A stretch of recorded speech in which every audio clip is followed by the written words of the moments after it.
Well, our next dinner guest is the infamous 88 F350 Custom with the 7.5 liter gas and a 5 speed. Story on this one is has had an intermittent stall for a while, and actually before that, so a guy bought it a while ago, and right off the bat, it needed a little bit of work. So I don't know how long ago this was, but at some point in time, they did an engine rebuild, they did a manual transmission rebuild, and so far, as far as mechanical features goes, those two things seem to be fine. There seems to be no real major mechanical issues going on after that was done.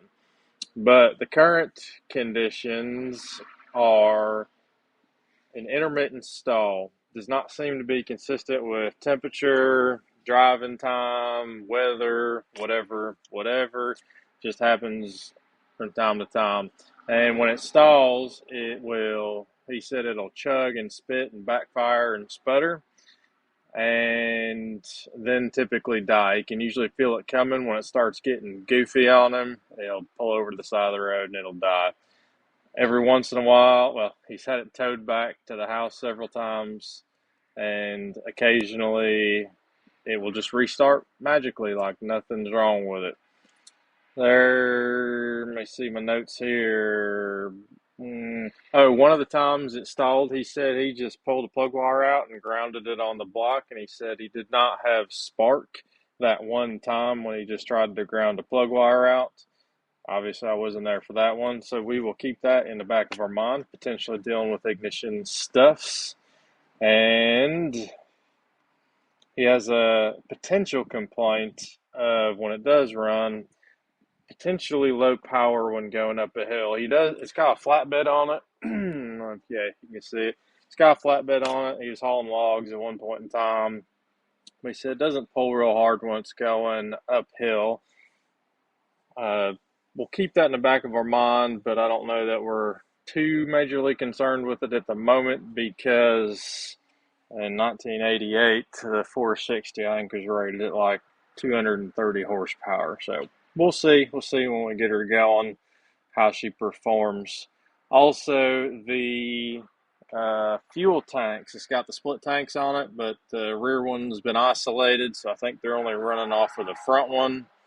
And there was an issue where there was rust and debris in the tank at one point in time, but that was fixed, and it when it runs fine, and afterwards.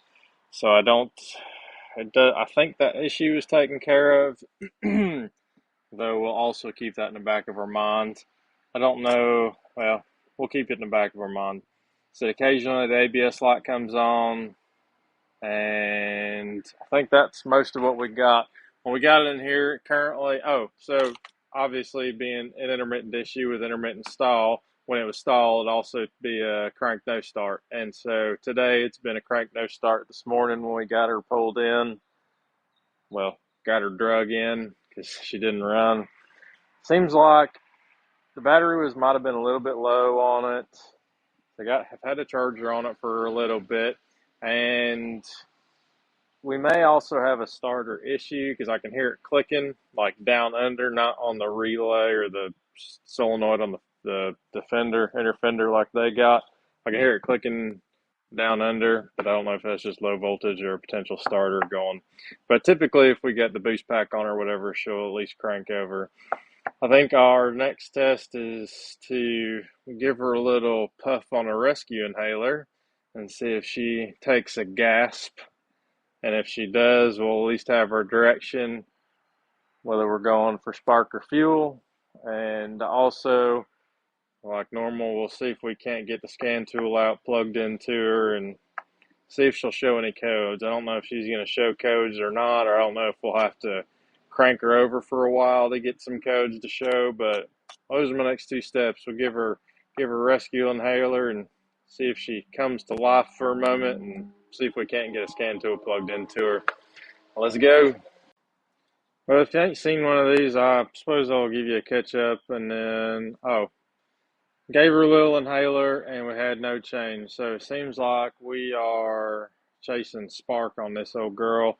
Trying to get codes on it right now, and that's what I'll just catch you up on. I don't even remember how to do these old code things or what they all mean. So we're just going to go through every menu and see if anything useful pops up.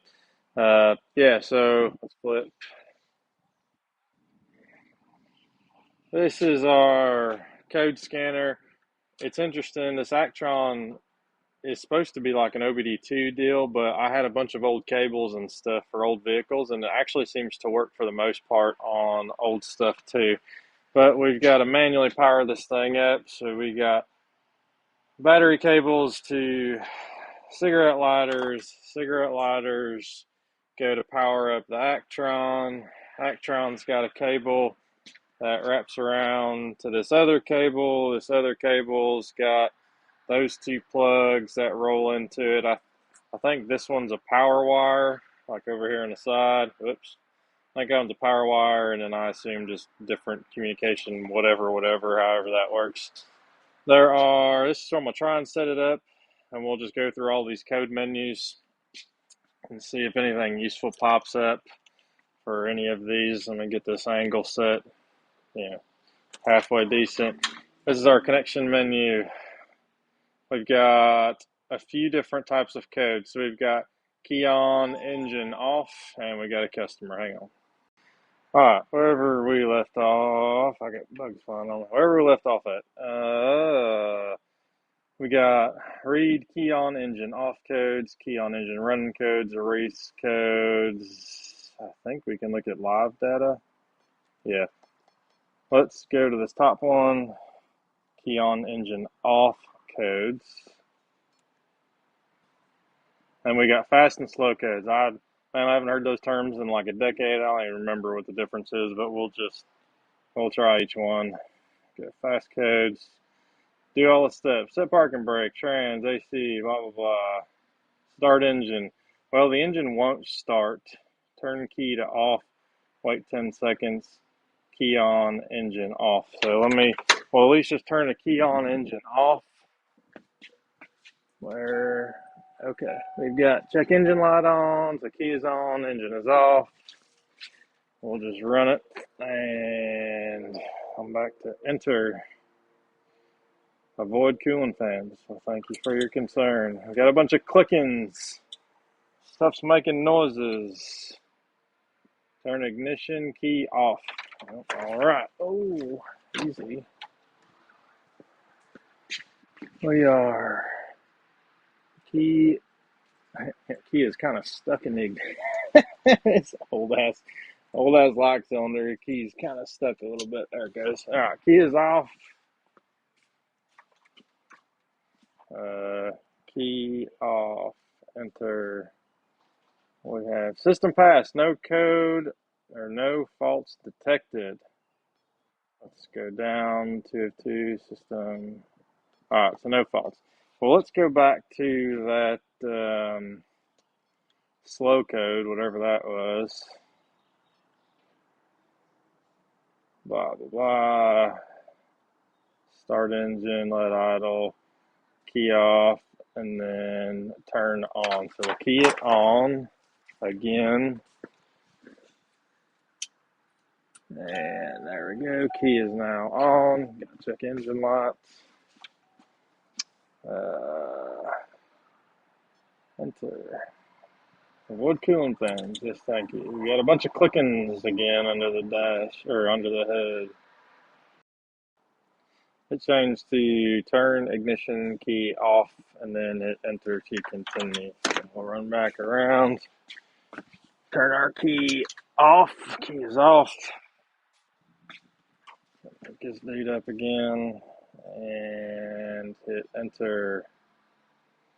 System pass. Alright, it's not helpful. What was the other one? Read key on engine run codes. I imagine we're not going to be able to do this. Yeah, I'm pretty sure. Let's do this though. I'm going to try and, I did crank it over for a while. I'll tell you what we're going to do. We're going to push our luck. We're going to try and crank this thing over for like period of time, do that code thing again and see if any new codes pop while she's been cranking over. So we're inside. Let's see if she cranks. Yeah.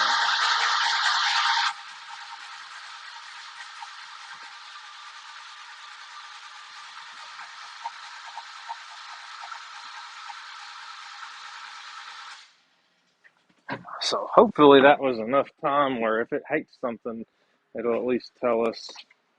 But we're not going to do the key sockets like we did before. Let's do fast codes. Yes. Don't kill myself. Got it. Avoid cooling fans. It's making clicking noises. Turn ignition key off. I'm not going to do that. It says system pass. Again, let's do the same thing but with our slow codes. And yep, don't kill myself. I think this one took a while, so we'll let this count down after we cranked it all that time. We're not going to do key cycles and see if something pops. Well, this one got grumpy at me. It says, operation error, check connection, try again. I'm going to hit no. I was also trying to think while this thing was just rattling through its timer. I think the key on engine running codes is like the actuator checks, like it, engages AC clutch and actuates the IAC and all that weird stuff. Whatever, we got nothing out of this old dude, so that wasn't very helpful. A little bit of waste of time there, but we know that we don't have spark, so that's going to be the first thing we're going to start going after. I guess we'll bust the scope out, start testing some. I think the easiest place to move this old dude over. I guess one of the nice things about this Ford design, we've got our distributor and our, what I believe they call they got some weird acronym for their control module or ignition control module, but all the wires are right pretty accessible right here in the front. I think we'll probably just pin those out and see what shows up on the scope compared to a diagram. Just bringing you in for an intermediate update. This is our coil control. I know it's really noisy, but basically we're on the two control sides of the ignition coil, and we got battery voltage on both sides. So we have no coil control on this engine for sure. Well, I did not actually film any of the running around that I was doing, and it was actually probably for the better.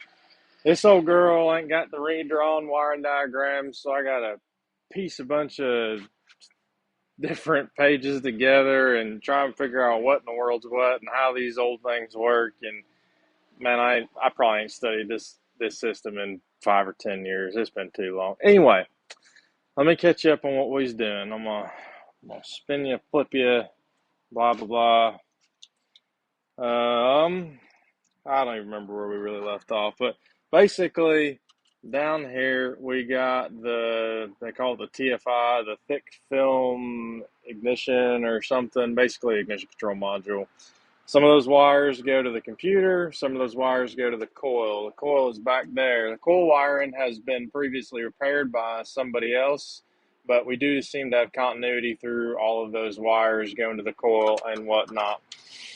Rolling over here, these are our disastrous diagrams. I don't even, let me zoom out.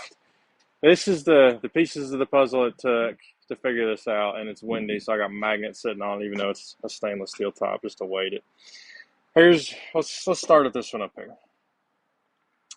Here is our ignition control module. We have two power wires coming in. Those are highlighted in red. Those are good all the time. Run, crank, those are good. Then we have this black and orange wire, which is ground. That's got ground all the time. And the only way we could really figure out what these wires over here meant was by printing off the PCM diagram, looking up the actual circuit numbers, confirming that the colors match what we got over here, and that's what we got. So there are 6 wires, 2 powers, 1 ground. Those all check good. This one here goes to our coil. We have no control on the coil. It is staying battery voltage the whole time, run, crank, whatever. Our final 2 wires are our PIP and our spout. So profile ignition pickup and spark output. PIP, let's just go over here because I can't ever keep this stuff straight. PIP signal is from the ignition control module to the engine control module. The spout is from the engine control module to the ignition control module. The way that I understand this with all of these reading things is when you're cranking, PIP should cause this thing to fire.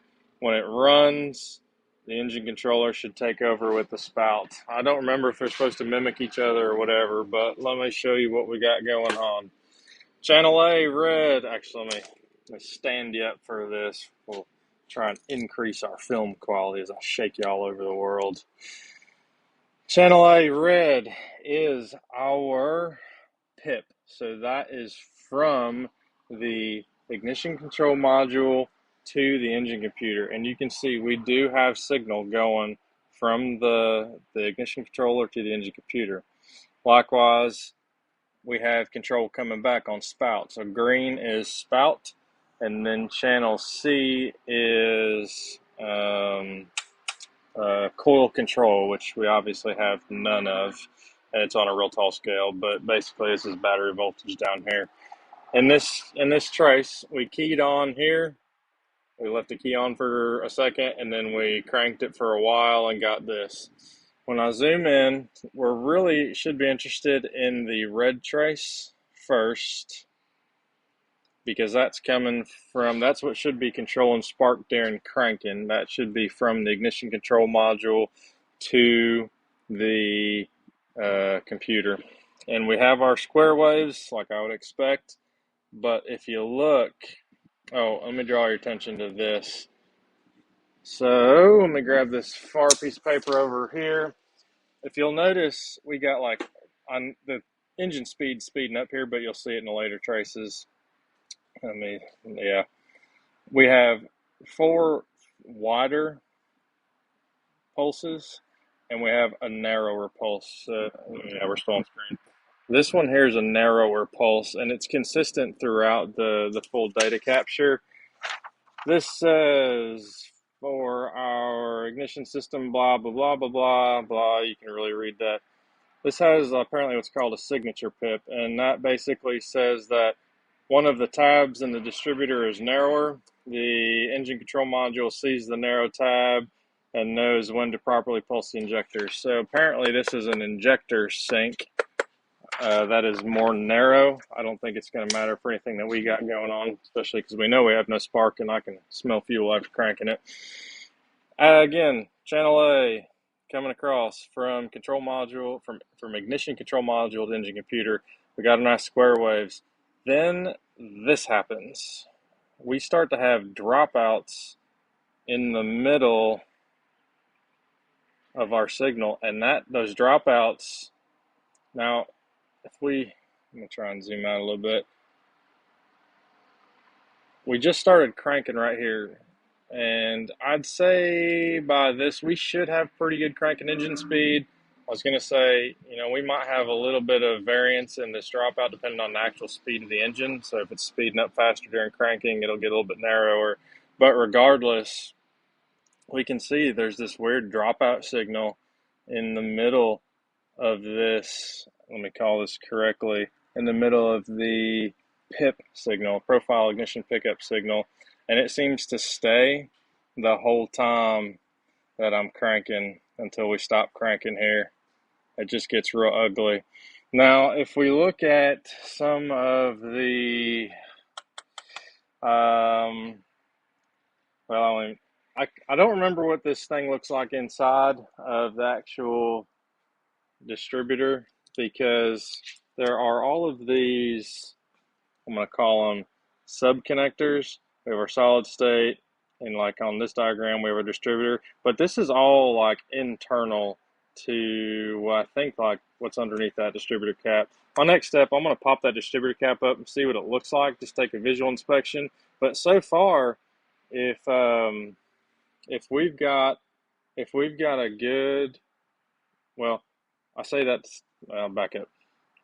If I can get to one of these wires before the PIP output. So if I can go directly from the Hall effect to in between the Hall effect and the solid state, then I would like to see if there is a dropout in the Hall effect versus if the solid state has failed and it's got that weird dropout in between. That's what I'm going to try to do next. I don't remember what these look like. I'm gonna pop that rotor off, or excuse me, the cap off, and see what she looks like.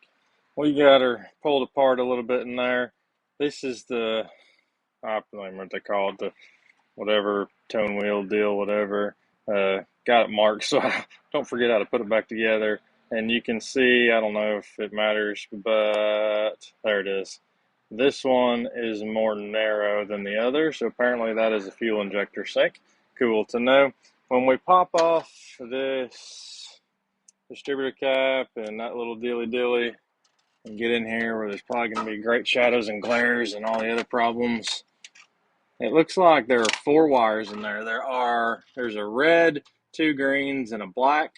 There's not a whole lot of room to access in there. I have no absolute clue what any of those 4 wires does, so I'm just going to grab scope traces on all of them and see what happens. It's interesting too. I don't know what this means, so I may have to do this several times. Right here, where'd you go? Right here is the pass through, and definitively there's 4 wires coming out of here, but where it passes through on the exterior, right here, there are 6 wires coming out that go to this connector right here, and there's like a red, 2 greens, and 4 blacks, or 3 blacks, or something like that. I've no clue, but now we know at least this is going to be our pass through. I'm just going to scope a bunch of these wires, and if something shows up, well, hopefully, obviously something will show up. But anyway, I wanted to know, because I did see this part earlier, so I did want to see inside of here. I don't see anything that looks, screwed up. Obviously, this whole thing here is shiny, so this has probably been replaced in the recent future. Recent future, man, I cannot speak today or think. Regardless, we got 4 wires in there. We got like 6 wires coming to the connector on the outside. I'm going to scope a bunch of them and see what shows up. Here's our latest development. Channel A red, I'm leaving untouched. That was our signal from the ignition control module to engine computer. And on the last 2 times I took this trace, it's now fixed. I'm not getting a dropout, but it still won't start. I don't know why we had those weird dropouts. That's super bizarre to me. As far as the other wires that were inside this thing, there were 2 green. So this connector goes to the Hall effect sensor. And inside here, there were a red, 2 greens, and a black.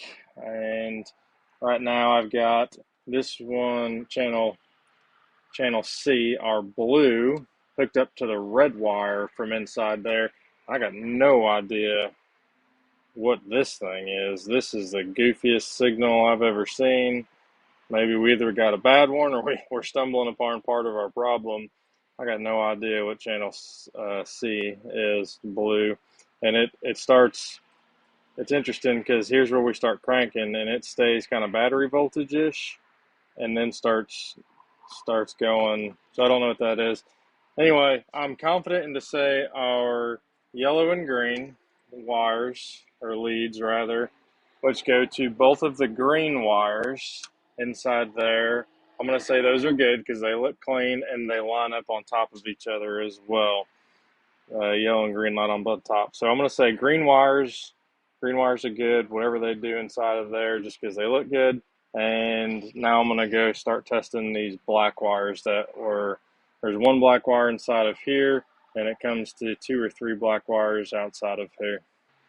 I'm inclined to think the blue on the last trace was just vibrating loose. It's not a crappy probe, but it is actually like probed in, not back pinned. And so I'm surprised that had a loose connection, but it seems to have corrected itself now because we're sitting at battery voltage and we can see it drop during cranking. And 2 of our 3 black wires coming out of the distributor are ground, and they look like they stay pretty close to ground the whole time I'm cranking, which I think is good.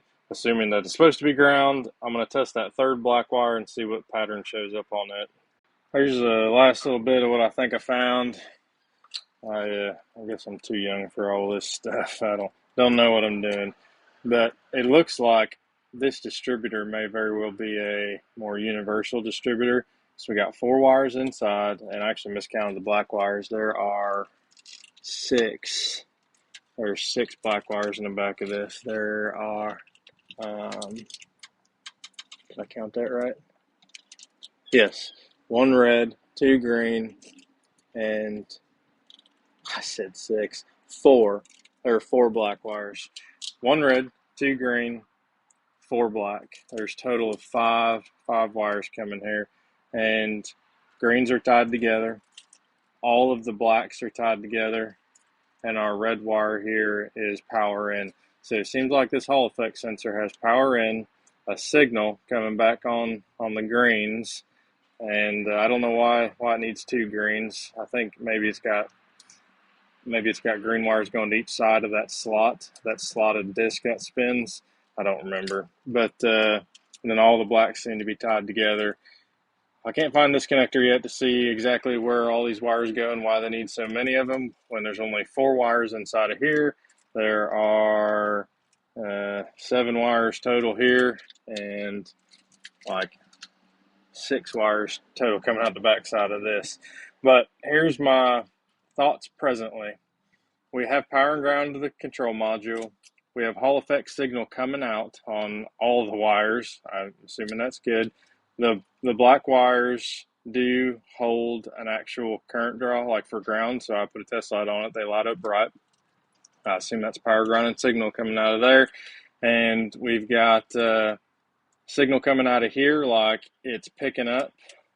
So if you remember, I don't remember if I did it on camera, but I aligned the green wires coming out of here with the PIP signal coming out of the ignition control module. They line up on top of each other like I would expect them to, and we still don't have coil control. I think at the moment I'm looking at an ignition control module, and I have not gotten an intermittent signal like we saw it dropping out on our PIP signal anymore. So perhaps I just had a bad connection here. I really don't know. That was kind of a weird anomaly, or it's another indication that maybe this thing is starting to fail. I don't know. I don't have that information, but I'm kind of leaning right now towards the ignition control module. I'm gonna try to find a little bit more of these wire colors, a disconnector, and the service info, and see what they're all used for. But I think I've got most of my tests done here, so I know what data we've got. Now I need to go through the wiring diagrams and actually come up with the logic as to why I think I'm going to call an ignition control module. Yep, I'm pretty confident in the call we're going to make. We're going to call ignition control module. I'm going to call the parts store and see if they still got them like old school testers where you can take the old one off and they run it through a machine. They smack it with a back of a screwdriver. I don't know if anybody still does that, but we'll see if they do. Let's re-review our diagram and explain why.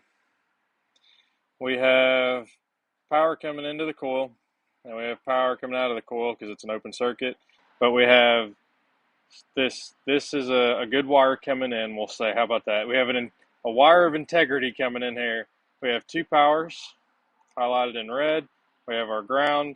That takes care of 4 wires, and the last 2 are our pips and our spouts. And we have clean pip and spout wires. I've cranked it a few more times, and our pip wire is no longer having that weird dropout. And we graphed our Hall effect sensor. It'll be down here. So this is like internal to the distributor stuff. We've checked our Hall effect sensor. We have no dropouts there. And the only thing we're not getting is right here. We have no control on this wire for this coil. And it looks like the only thing that's going to control that is the ignition control module. That said, that's my call. The day is anew. We have parts in, and I don't know how, but I was actually able to locate motorcraft parts for this old girl. So we're going to get these thrown on there. The 2 parts we have are ignition control module and a coil, really for probably 3 main reasons. One is that's just how I do business. If I find on these kind of old school vehicles where they got a separate ignition control module, if I find one that's failed, like we obviously have, I will inform the customer that, hey, your ignition control module has failed, and if you want me to do the job, I'm also going to put a coil on it. So that's one. Two is we found, yeah, I do have the diagram. After having some conversations with the customer and some of the preliminary testing that was done before it got here, our control wire, remember this big diagonal wire, that's the control wire for the coil from the module to the coil. That should have a square wave grounding signal on it to control that coil. There was a period of time that wire had been grounded, and that will be powering up the coil for call it an extended period of time rather than just a few milliseconds at a time. And lastly, I did off camera, because I just didn't think about filming it, but I did a scratch test through a test lot on that same control wire. So I took the coil plug wire that goes to the distributor cap and run it through a spark tester, and then just did a scratch test on the control wire, and we had no spark. Those three things together, really just the first one, but those three things together, we got two new Ford Motorcraft parts.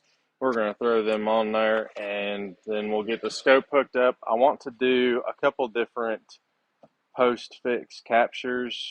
I want to do spout and pip, and I want to do secondary coming out of the coil and primary current ramp, and then I want to switch to see, I think I'm going to switch to cylinder 1 so we can see the timing of the engine events in conjunction with the spout and pip. I'm curious to see those shift when we go through a cranking and fire.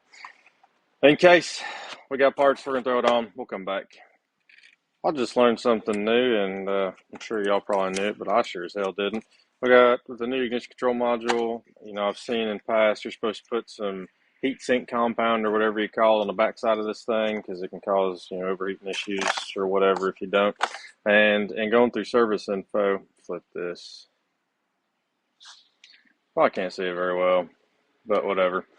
Step 6 here, over here on the left, says coat metal best plate of TFI ignition module with 1/32 inch layer of silicone grease, part number blah, blah, blah, blah, blah, or equivalent. When I do a Google search for that part number, this is what comes up, and I'm going to click that first one there. And it brings up a Motorcraft part, and it says up here in description, dielectric lube. And if we scroll down a little bit further, right on the front of this thing, it says silicone brake caliper grease and dielectric compound. So I did not know. I had no clue that you could just use any old compound for this. I thought it was some special fancy stuff, but we got plenty of dielectric grease, so I suppose we're going to shmoo a whole bunch of that stuff on it and get her bolted up. We have our new parts installed like so. I can't even see that. We've got channel A is going to be our PIP, which will be ignition control module engine computer. Channel B is going to be our spout coming from the engine computer. Channel C is going to be primary ignition current. Channel D is going to be our secondary trace. I'll run over to the scope. Like a genius, I let my scope battery die, and so we're stuck to the wall over here for a minute, but I'm going to stop and then replay this and jump. I'll make sure she's going. Going to jump in the truck, give her a little what for, see if our moment of truth is going to leave us happy. Key her on, and let's go.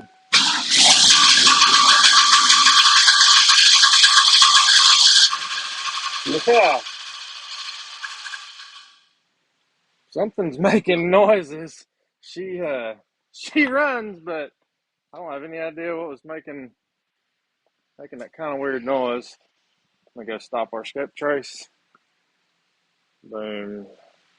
I'll get this pulled up and we can look at it.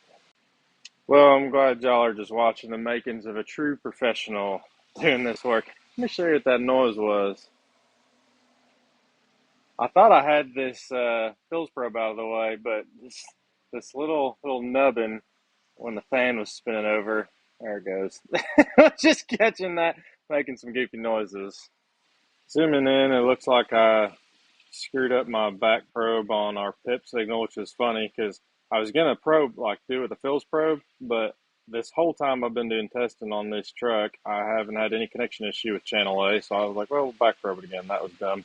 Looks like our ignition coil secondary we're gonna have to flip, so I'm gonna make two adjustments. Obviously, she runs and is fixed, but I want to see all this data together and then do some time and evaluation. Oh, hey, this is a splice in because I forgot something. I was getting everything cleaned up, and we still got the old school tool hooked up. I'm going to see if we can reread some codes on this dude and do that key on engine running test and see if anything pops up. Here we are. We got key on engine running codes. Enter. Let's try fast codes. Keep hands and tools away from stuff. Yeah, we should have noted that earlier, huh?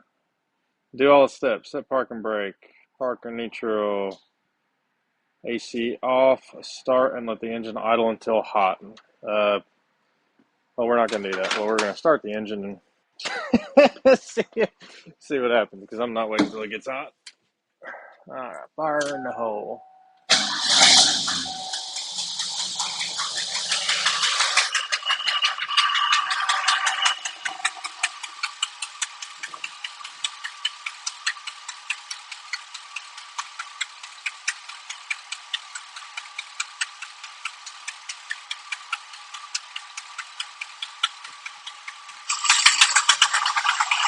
He revved up quite a bit.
Well, that was quite noisy.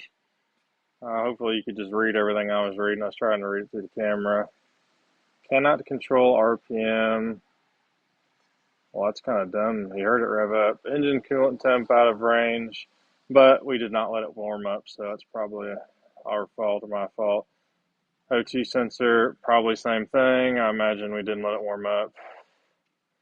EGR valve, no flow detected. That one, I don't know if it'll be coolant temp related or not. That's kind of interesting. Cannot control RPM. Brief watt not detected.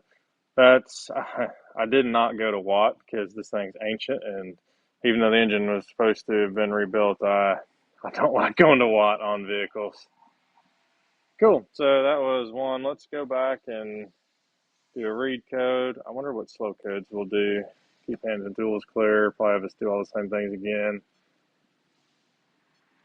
Start and idle until hot. Turn key off. Wait 10 seconds. Starting in. All right. So we're just gonna start and let it idle. See what happens there. Starting.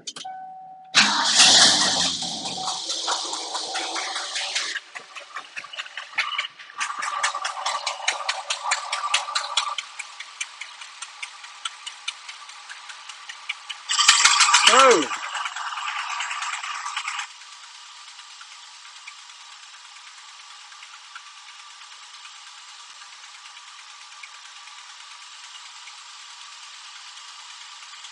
I'll do that again.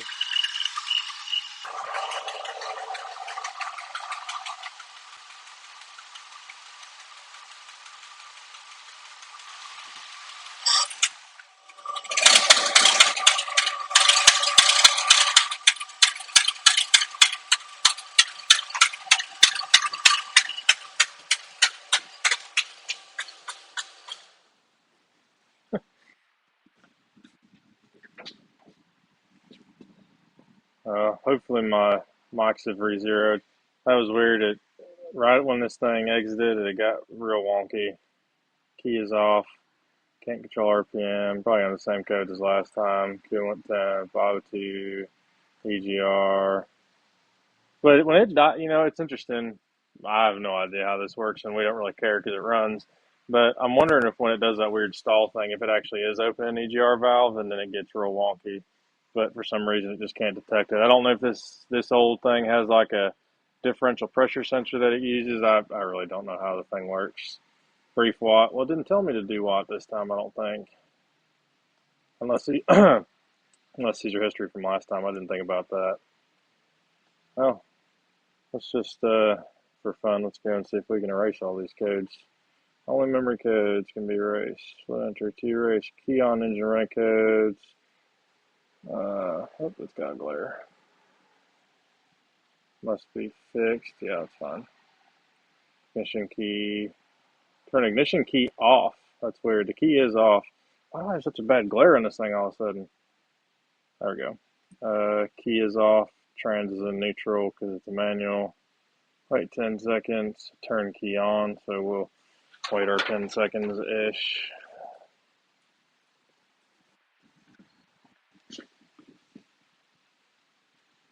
I think it's been about 10 seconds.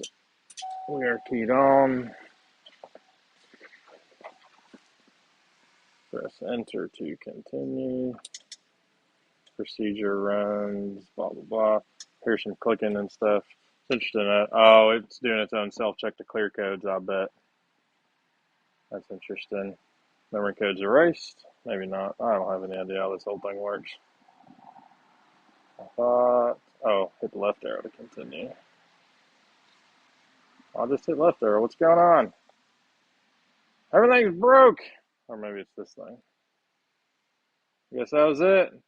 Well, that was fun. Oh, we're throwing stuff everywhere. Ah! Everything's falling except the camera. It's probably not a good idea to drop this whole thing. But yeah, this was just a splice in. I'm not really too worried about that, but I was curious to run it. I haven't done this, and I don't even know how long. It's probably been 20 years since I've used some old tool like that. I was going to say something else too, and I don't remember what it was, but we'll send you back to the scope summary, and I think that'll be most of it for this video. Go away. Okay, let's data review for the nerds, because I'm excited on this one. I think it's super cool.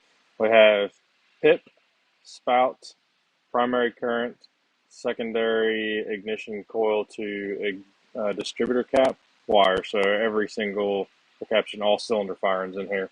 And then we started with a key on. Oops, that goes far. So we got our key off, key on for a second or a couple, whatever, and then, crank, fire, and idle.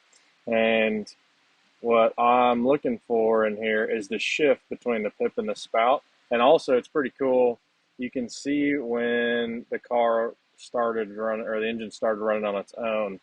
Down here on our, see if I can work around this camera, down here on our coil ramps, you can see the coil saturates by the flat tops. And so as the engine starts to spin faster, the time that it takes to, or the time that is powering the coil shortens.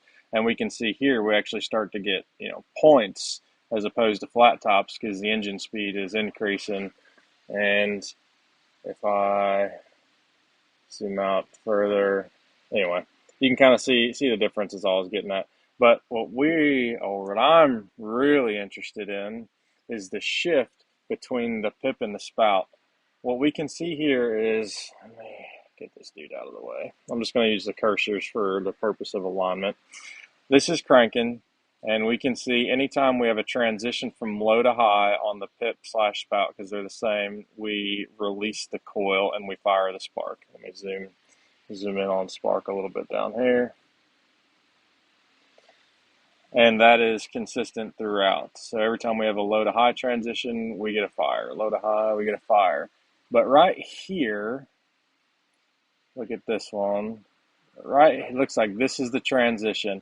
Right here, the low to high transition on pip and spout are the same. and the release is the same, but the next one, the spout is early. And so we can see that little gap in the pip. That's super cool. We also see, I think these are referred to as clip-ins. And so we can see there's a little weird shoulder on the leading edge of the spout line. And if I recall correctly, I don't know if this is a byproduct of the electronics just happening, or if there's some sort of control in here so you can actually identify, like on purpose, if you're scoping this, if you can identify the timing difference between pip and spout. What I mean by that is, if I zoom in on this area a bit, the early transition of spout is there. I'm gonna grab cursor number 2, and we've got that little clip-in the beginning, but that clip-in, that little low spot, finishes rising the same time that the pip is getting a signal. And so this is our timing difference, and we can see, this is cool. I think it's cool because I'm a nerd. And we can see the distance changing between the early rise of the spout and the rise of the pip.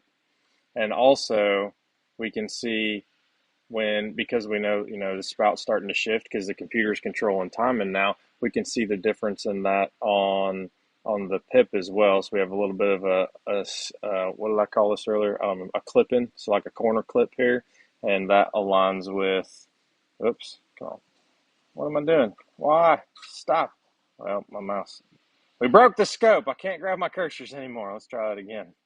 The scope's glitchy, I tell you, but it works.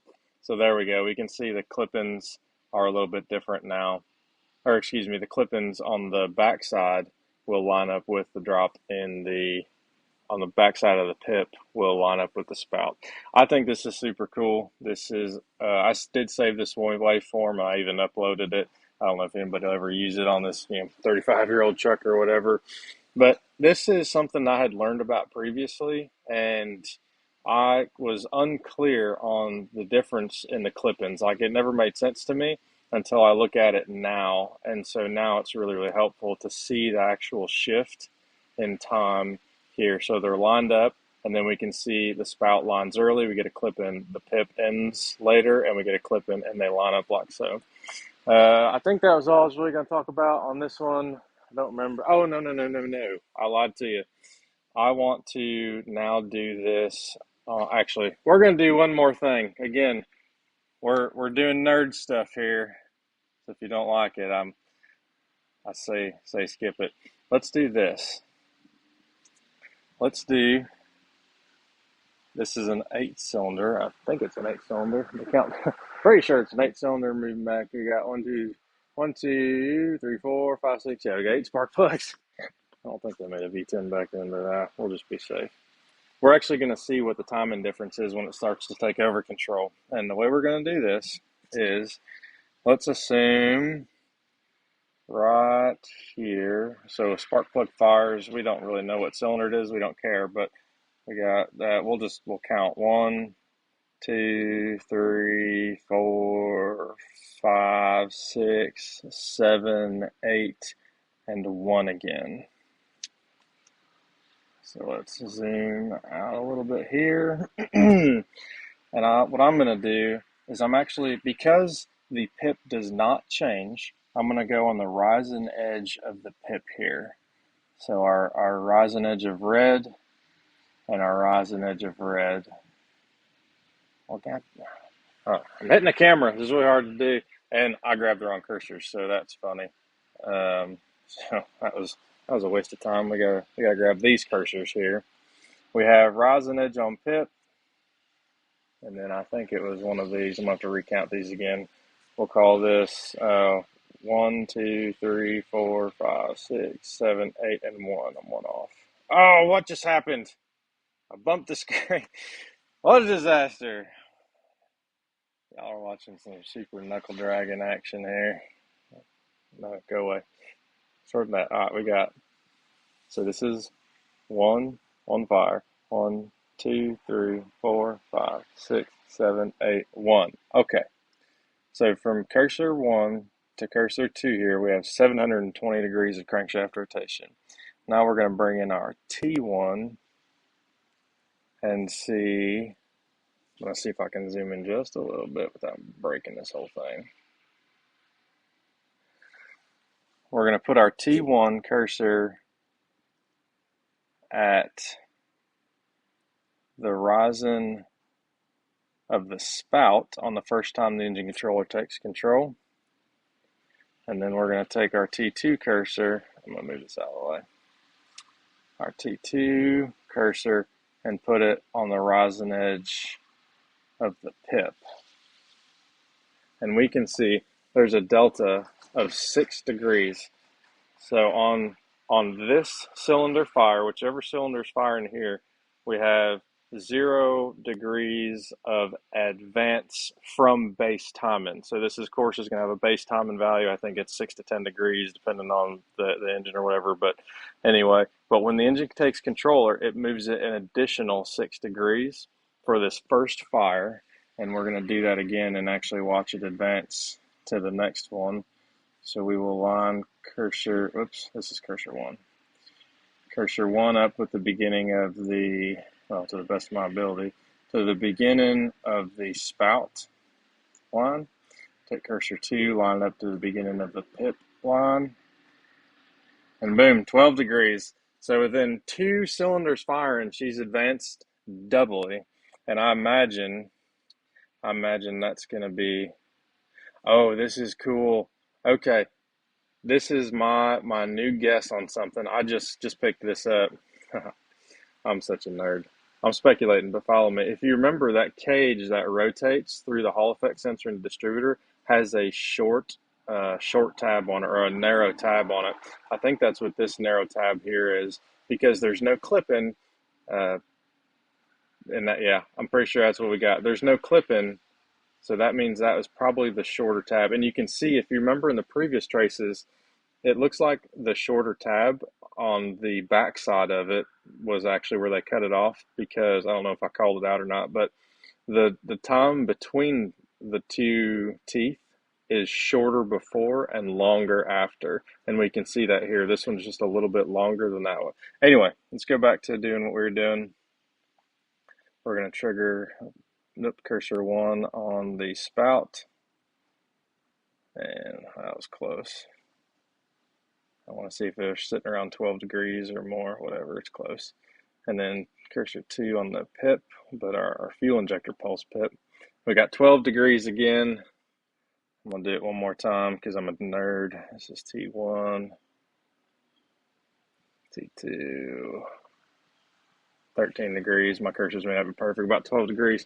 I think that's super cool. I think I'm going to clip this video a little bit separate also and post it so you can have something to look. But this is really cool to me, because I was always confused on these clip-ins. Again, when I've seen this in past, I've never actually taken this specific trace before, and I'm excited about it. I'm a nerd.